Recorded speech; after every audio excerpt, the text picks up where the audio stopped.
Bonjour, je suis Giulia Longo, conservatrice auprès du musée Anne de Beaujeu à Moulins dans l'Allier, et je viens de recevoir le prix Michel Laclotte 2023 pour les jeunes conservateurs et attachés de conservation pour le projet d'exposition Anne de France, femme de pouvoir, princesse des arts. Cette exposition a eu lieu en 2022 au musée Anne de Beaujeu à Moulins et était consacrée à une grande figure de l'histoire française et européenne, Anne de France, dame de Beaujeu. Anne de France, dame de Beaujeu, a vécu de 1461 à 1522 et elle fut duchesse de Bourbonnais et d'Auvergne, mais également régente de France à 2 reprises à la fin du XVe siècle. Anne de France a été une grande mécène et grâce à elle, à Moulins, vers 1500, une cour, enfin un véritable foyer artistique se créa à cette période. Le but de l'exposition était de célébrer d'une part les 500 années de sa disparition, mais également de mettre à disposition du plus grand public les dernières connaissances scientifiques autour de cette figure historique ou encore renouveler les pistes de recherche autour de cette figure, mais également autour du foyer artistique bourbonnais vers 1500.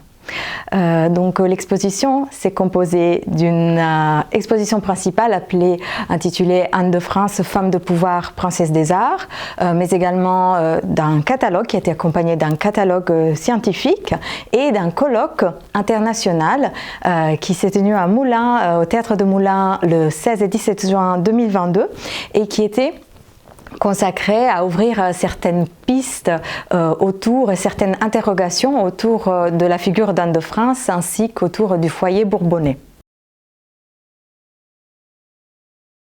Donc afin de célébrer la figure d'Anne de France et de mettre en valeur la production picturale, artistique de la cour de Moulins vers 1500, nous avons donc sollicité de nombreux prêts auprès de grandes institutions nationales et internationales comme le musée du Louvre, la Bibliothèque nationale de France, avec laquelle nous avons également présenté une exposition dans l'exposition, trésors manuscrits des ducs et duchesses de Bourbon.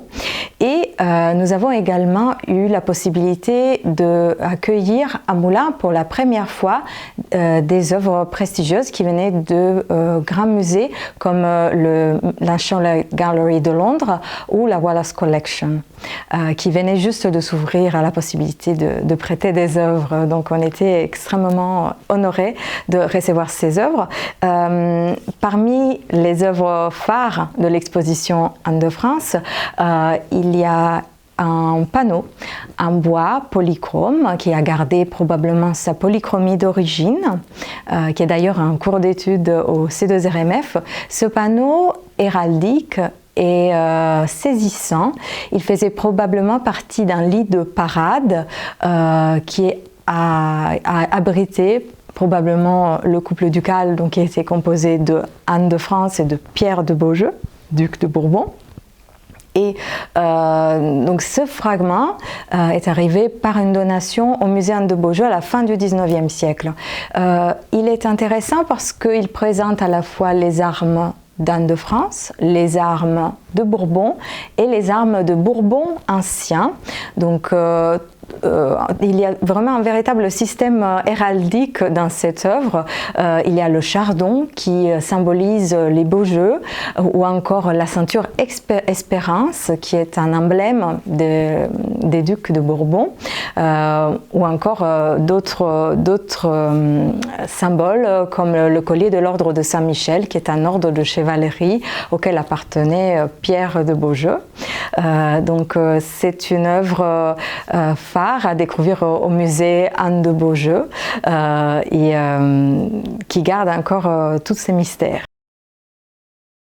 Je suis aujourd'hui extrêmement honorée de recevoir le prix Michel Laclotte pour les jeunes conservateurs et attachés de conservation qui est organisé par la Fondation pour l'Art et la Recherche. Et je remercie la Fondation pour l'Art et la Recherche pour avoir consacré ces projets moulinois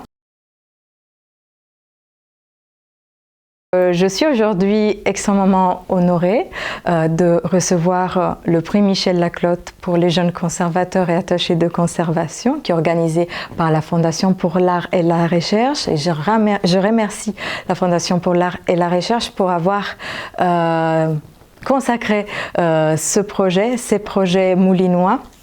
Je pense que c'est très important pour un conservateur, un jeune conservateur en poste, notamment au sein de musées territoriaux, de bénéficier de cette aide à la recherche et également de cette reconnaissance.